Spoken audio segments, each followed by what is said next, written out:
Welcome to the WangHiro podcast, where we answer Malaysians' burning questions about personal finance with fact-based answers. A car is a liability, but a house is an asset. How many of us have heard this while we were growing up or as we entered into the job market? So does it mean that you should always buy a house before you buy a car? That's the dilemma that many Malaysians face. And in particular, we'll cover the dilemma faced by this one Malaysian today. So welcome back to WangHiro with me, Louis, and my co-host, John. Today, we look at this Reddit thread which discusses this exact problem. The title reads, what is the financial checklist to be checked off before purchasing a car worth 150k or 160k? Hi, 29M, married, no kids, rented house, current car, Proton Saga, no debts, current money expenses is 5k average. I financially support my old parents. My income is 15k. We already have our 6 months emergency funds plus extra funds. Dream car is a SUV which costs upwards 150k. Is there any checklist in regards to my or our financial situation that needs to be fulfilled before I make this purchase? A few of my very close friends suggested to buy property and pay the loan for that and continue driving the current car instead. I'm confused if I can afford this, or do I just concentrate on buying a property and forget about owning a luxury car? I'm asking this question understanding my wants for a materialistic item I understand aren't an investment. It's just been a stupid dream of mine to own an SUV since I was a small kid. Okay, so John, what do you have to say to this? I mean, the last paragraph is hilarious. Yeah, but no, I actually am grateful that the Redditor is very honest about it and he's realizing it rather than trying to mask it and all that kind of thing. I would say to the Redditor, there are probably tons and tons of comments that will give you this, give you that, even from your close friends, right? They mean well, don't get me wrong, they mean well, but trust yourself. And I think the way I put it is, you wouldn't be able to run the marathon unless there's something to fuel you, either food, a purpose, or whatever. So in your case, and you clearly can afford it, right? Just go and enjoy it. Simple pleasures in life. You're already cutting back on so many things. You're driving an old Proton Saga. You don't take on debts, right? You have the emergency fund. Clearly, you've all planned for this. And whenever someone gives you advice, they will be coming from a different lens or perspective. All right. They may be like comparing you to a YOLO 29-year-old that, clearly doesn't have an emergency fund, can clearly buying all this. So like certain things in life, enjoy what is important for you and then cut like crazy on the things that, that's not important for you. And a lot of people forget that when they give a generalist, because what they're thinking is just the general advice. Like even like what you said earlier, Louis, house is always an asset, car is a liability. Not true. Can we turn a car into an asset? Definitely can. Go and drive Grab lah. Yeah, Grab 5-star or Grab Luxury, right, Louis? You're smiling, so I'm pretty sure you have something to say. No. I was just thinking about the Grab Luxury so many years ago when I was in KL. Like this guy who came to me with I think it was a Hyundai Sonata. Okay. I did not book a Grab Luxury, but I think there was a shortage of cars or something, so they sent him. And he's like, oh, like, I didn't know. I think back then it was called like Uber Black or something. Oh, it was Uber Black. Black. I didn't book an Uber Black, but I think, they just sent him. And he's like, I was like, oh, it's like a more expensive car than normal. And then I went inside and he's like, oh, you getting this car because what. And then he was telling me, actually, I don't know lah. They always drivers always have stories about how they actually just driving for fun, have a lot of business. I don't know. I was like, okay, that's why I smile, because when you mentioned, yeah. So you know best, and I think based on what I see, go for it. Just go for it, bro.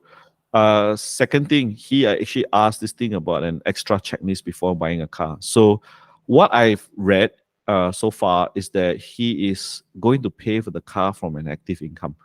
And, my guess, he has that confidence that, his active income is going to continue because maybe the scarcity of his skill in this industry or whatever. I think I read somewhere that he's a software engineer, which is great. Here's my checklist for you. It's not about buying the house or buying the car or whatever. It's like, can you create an asset, either a skill or a business or an investment that can pay for the car without you having active income? I think that's the checklist. Go for the car. Maybe it gives you the fuel to, like, think about this better, and or maybe a motivation for you to think about this better. But I think if you want to level up, and this is where I'm coming from, you want to level up, can you create an asset that regardless of your active income, you can pay for the car? I think that's why your well-meaning friends are asking you to buy the property, because maybe they forgot to add in this thing. It's like, it's not to say never buy your car, continue driving a Proton Saga or whatever. It's more about the mindset of creating a passive income asset to pay for the car. It could be property for you, because the OP, the person who posted this, is property investing your kind of thing? You don't know, right? I mean, if you've not tried, then you don't know. And your friends, maybe it is their kind of thing. That's why they say it's property. But like for me personally, my kind of thing is stocks. All right. Maybe for Louis, it's totally different. Maybe it's real estate, maybe it's a business. You need to find your kind of thing, but the objective is creating the asset. And I think, buy your car. Don't even think about. In the past, I used to think, Louis, I get my Honda Accord, and that's it. You've achieved, you got it. Then when you level up, then you realize, actually, even owning if he likes SUV, right? You know what's the ultimate boy's wet dream for an SUV or not, Louis? You want to guess? It's a G-Wagon.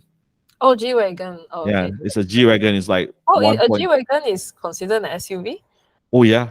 It's a lux. That's the or maybe I a thought range. it was like in my brain, I was thinking it was like a camping vehicle, like that kind of outdoorsy Jeep kind of. Is a Jeep an SUV? Yeah, it's even bigger than a Jeep. I think where it was popularized was because a lot of the Kim Kardashian kind of people started having that kind of car. For me, it's rugged, because that's why I like it. I mean, like, ultimate is, you look at British royalty, they use the Range Rover, so that one is like crazy, a million plus. But for me, it's like machoism G-Wagon, right? If you really, so instead of just for the OP here, if you really love SUVs, instead of just thinking about just limiting yourself to the 150k SUV, if you level up and you create a passive income because of your love of it, you can own the G-Wagon, you can own even something even, or you can get this thing called the Lamborghini Urus. I don't know if you heard of it. Yeah, that's a million plus. Okay. But I don't. Yeah, not really like pretty. yeah. For you, you see, the beauty lies in the eyes of the beholder, right, Louis? So for me, maybe for him, it's like, wow, I feel it's beautiful. For me, I feel, a Porsche Macan or all that, a lot of people, if I tell my wife, my son, he knows I like a G-Wagon too. So he looks at it, he understands, he appreciates cars. So again, back to my point, extra checklist is, can I build a skill? Can I build something or a business? Pay the car without active income. Wow, then you've really arrived, I think rather than a checklist, now you've issued him a new challenge. Yeah. yeah. I think in his mind, he's just saying, am I financially prepared or not? He said, no, you are financially prepared, but what about the next car? Yeah. No, because at the same time, right now he has no kids, he's married, he's in a rented house. So eventually he may want to own a property.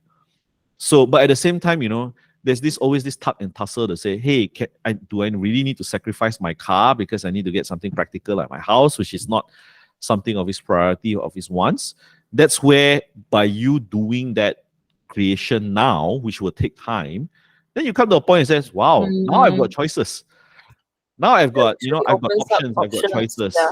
You see, rather than now, at his point, 15 may seem a lot. A lot of people were, in the thread was asking, wow, bro, what do you do? 29 years old, earning that kind of income. I think the bigger mindset change is really taking a step back and says, can I build something in 5 to 6 years time, or even 10 years time, that, wow, pays myself, can allow me to have options rather than just buying that 150k, Mazda CX-5 or something. I can now have choices like a G-Wagon, like an Urus or whatever, because he loves SUVs, right? So yeah, it's rather than binary 1-2 now, it's more like, in the future, then I says, oh, I don't need to sacrifice buying a house and also sacrifice between a car and a house, kind of thing. But the next question would be also like the opportunity cost, right? Of buying the house today versus buying the house like 10 years later. There's the inflation, there's also like all the locality. Does it really matter, this sequence? Oh, it does. I mean, like, okay, great that you jogged my memory, Louis. I mean, we've done it's subconscious in me, but I realized that sometimes we need to take the step by steps. Okay, so here's for me a learning, and I think some of his friends may not agree because they are asking him to buy property. The more you buy property, what happens? If you made a bad investment call, it's very difficult to get out. You're stuck. You're stuck. It may bring you money, okay? It may bring you money, and I'm very sure there are some, I know personally a few very, very savvy property investors that made multiple times their money. But if you get the wrong one, you're stuck. And not just stuck, you are stuck based on opportunity cost, because the money that you used to invest, so-called, in this property could have been channeled somewhere else, a different asset class, a business, or whatever, that suits you better. But because you blindly followed, oh, everyone's buying property, should I buy property, right? Because easy to see, tangible. But you didn't spend time to say, hey, can I experiment on this one first or not? Who knows? Maybe day trading is his stuff because he's a computer programmer. You never know. It's not something for us to answer. It's for him to answer and for him to experiment. Easy. A lot of people take advice, but they realize the answer comes from within themselves. And how do you find that answer within yourself? You got to try lah. Sometimes you don't know. You try a little bit here, try a little bit there, and then you find, hey, this suits me. Who knows? Even property may suit him, right? But he has to try it out, right? But for me, the one downside of properties is if you make a big purchase, and especially in the Klang Valley, right, it's very hard to find good properties like, below 100,000, 100, unless, yeah, right. So that's where your skill set has to come, and then your skill set has to come. How do you go through that? Do you sign up a course or learn from the people who's come before you? I highly encourage that, to be honest. Right? I felt that property was not my cup of tea, but I still attended courses because I realized that I don't know a lot about property, right? Find your cup of tea, create that, that vehicle. It may fail the first time. I failed like many different. I went to property investing. It did not work out as well that I wanted. So I said, not my cup of tea, move on, right? And yeah, opportunity cost. If you don't start now and you just like, oh, don't worry, I climb higher.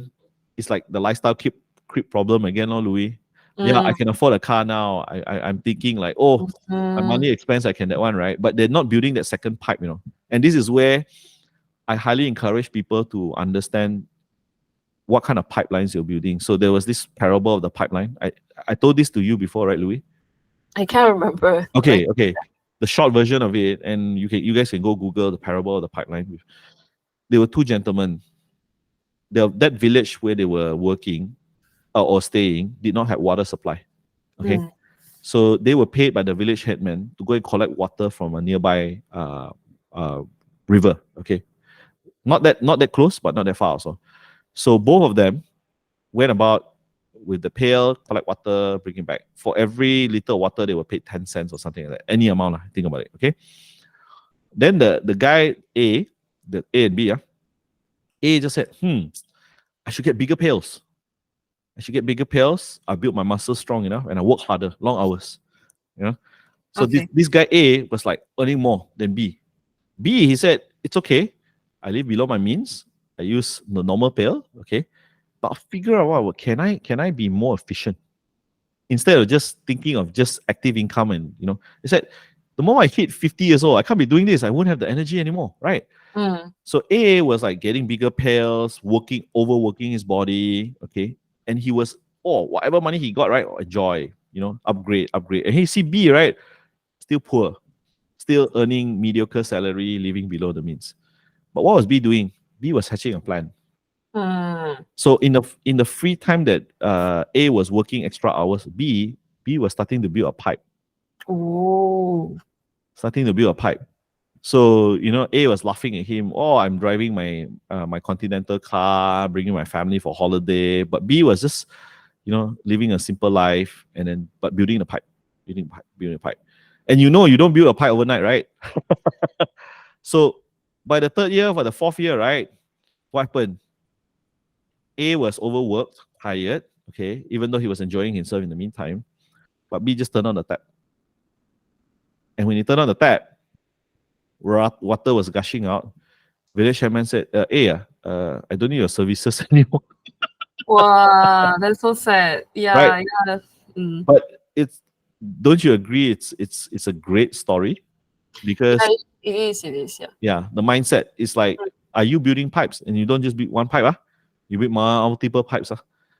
So I think rather than just thinking about way to the OP, go buy your car. That gives you the motivation to find an even more purpose to take up this challenge of building more pipes. That's how I say.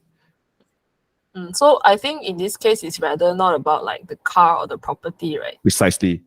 I think that's where a lot of people need that mindset shift, because when I was reading this thread and a lot of like, thinking in terms of this whole thing, I actually never thought of replacing the property part with something else. Because you always come out as a fresh graduate, everyone will tell you like, when will you buy after you have bought one of them the other will come. Like if you bought your property, they will ask you, hey, how come your car haven't upgrade? If you still haven't buy your house, the car they won't ask so much unless it's totally like damaged or something. But they ask you when are you gonna have you bought your house? That kind of thing. So I think it's on every one of us minds. Okay, when I will have these two things. Which one first, rather than we can replace the property with something else, and then the property can come back later, right? Yes. Something like that. Yeah. Yes.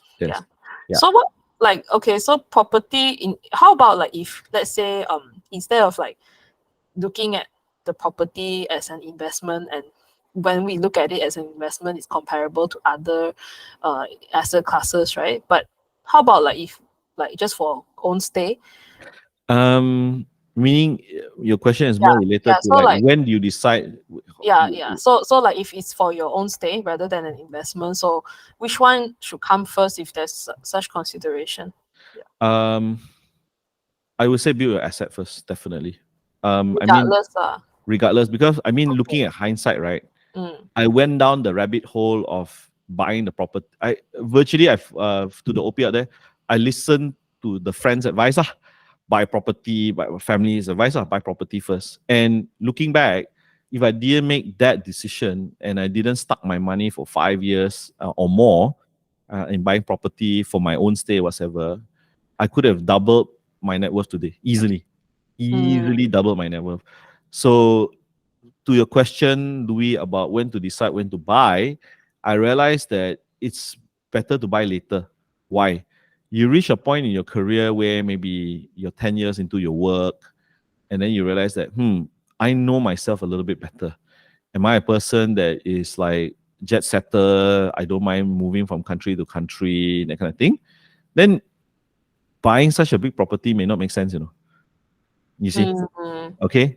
Or am I a businessman that, I would want money to be poured into the business and, make something of myself, whatever. Then what if you got stuck? You got stuck with the property again.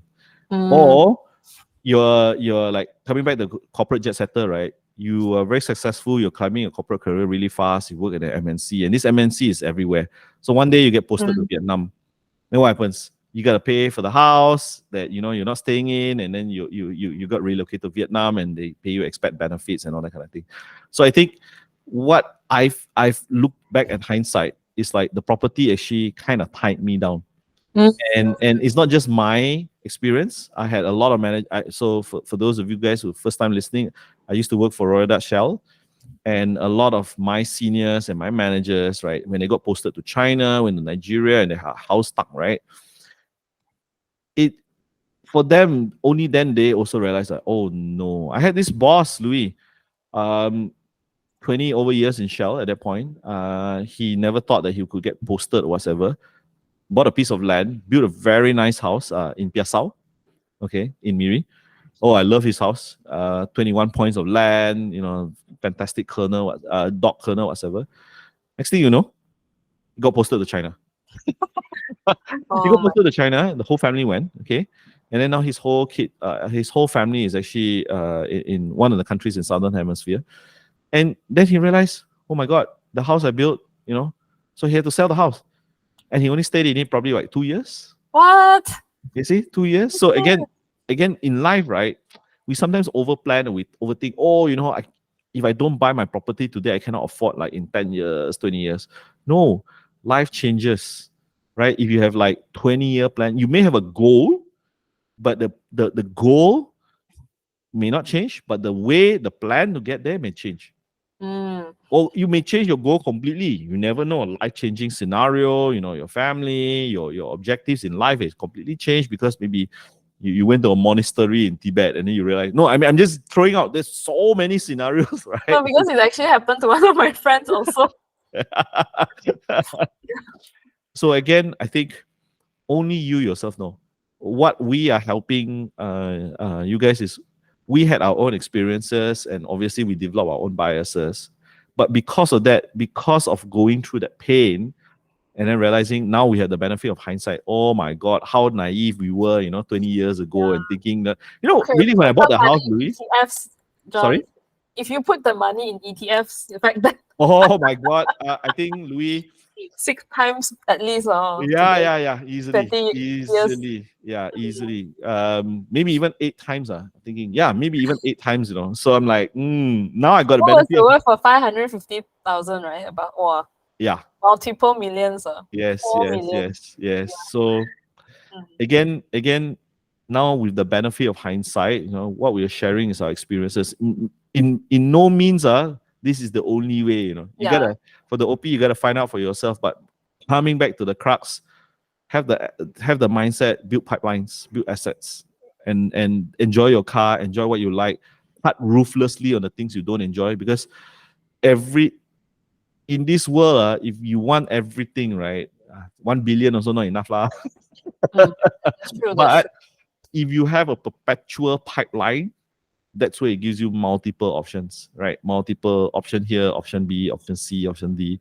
Then you realize, actually I want to go back minimalist, but it's okay. Your pipeline's still running, ma. That's true. That's true. That's very true. I mean, I had a number of friends who actually came to that conclusion after making a lot of money. Well, I had a few one millionaire friend who said to me, he started after he got his first 10 million, he started to buy all these watches, 55 the Hublots of the Patek Philippe. Then he's like a 300k watch here, 55,000, a whole box of it. And at the end of the day, he's like, I don't even wear any of them. I only wear my Casio. So he gave the whole box of watches, worth at least 1 point something million, I believe, to his little brother. Asset. It's an asset. Yeah, it's an asset, including his sports car. He gave it to his little brother. Wow. So he drove like a normal Toyota after that because he just realized that it's not what I enjoy. Okay, so one last question before I close is that after you were discussing all this, right, I had this thought in my mind.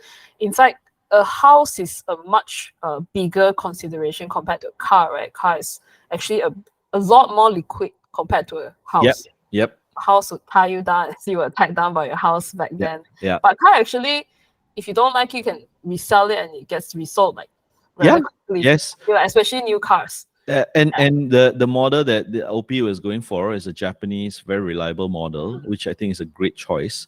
I actually drive that car, the first DKD version, right? The CX5, right? CX5. Yeah. The resale value is definitely going to be higher than the loan. So I think it's a very practical choice. So yes, you depreciate in value, but it's a car that you can, it's a great first choice to get a Japanese car because of resale value. Then you want to go nuts when you have enough money, you go nuts on a G-Wagon, right?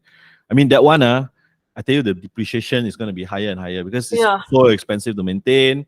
Or even, I think in Miri Louis, I've seen crazy enough people get Hummers. In Yeah, KL you don't even see. I mean, but in Miri, such a small population. If I'm not in mistaken, there's Tulu 3 or as 4 well. Hummers there already. Yes, yes. I think they those are like they move around Bintulu and Miri. Yeah. These are the 2 places I see a lot. And Bintulu, there's a lot of FJ cruisers. A Oh, lot. FJ I Cruisers. love Yeah, FJ yeah. cruisers. The Hummer, yes, I've seen like 1 or 2 around Miri. Yeah. Yeah. So actually, in fact, like buying a house and a car, right, it shouldn't be even like compared. Nope. The same kind of mind, right? Nope. Now that I think about it, yeah. I think what OP's friends was trying to share with him was the objective that the house is the asset. But I think where I want to clarify is that build that type of asset, but find your choice of it rather than just thinking about property. Because it's not just car or property, it's like car or property or something else and something else, right? yeah. Build that asset that can provide that flow of passive income. Then you wouldn't even have to ask a question whether you need to buy an SUV at this price whatsoever. You'll be like, what kind of jet should I be getting today? You know, kind of thing. Yeah, I think still young, 29 years old. After buying the car minus expenses, you easily have 5-6K left. Yeah, because it's expensive 5K a month. But you see, okay. the struggle will be if he doesn't start thinking like that, then when you have kids, then when you have elderly parents, now he support his elderly parents, right? Then what happens if the elderly parents get into medical conditions and all that kind of that's when, rather than just thinking of the house or the car now, it's like, wow, I'm spending time building an asset, right? By like maybe his 40th birthday, he's got like 3 pipes running. Now I'm envious, very envious. Yeah, turn back time, right? Yeah, turn back time. Meet John and at this age earlier, then already built my pipes. Right now, it's nice. Really, compounding interest, it really favors the early. Exactly. Yeah, that's what we want to say as well. All right, so let's wrap things up for now, John. Yeah. Okay.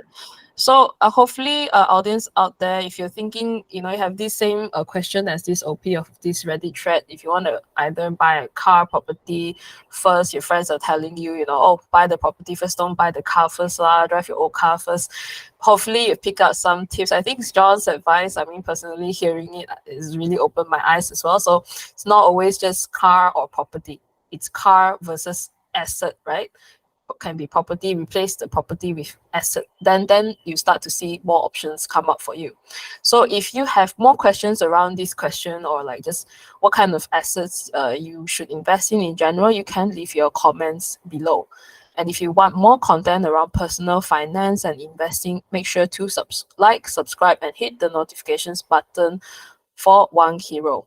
Thank you so much for tuning in today's episode, and we'll see you again in our next episode. Bye-bye.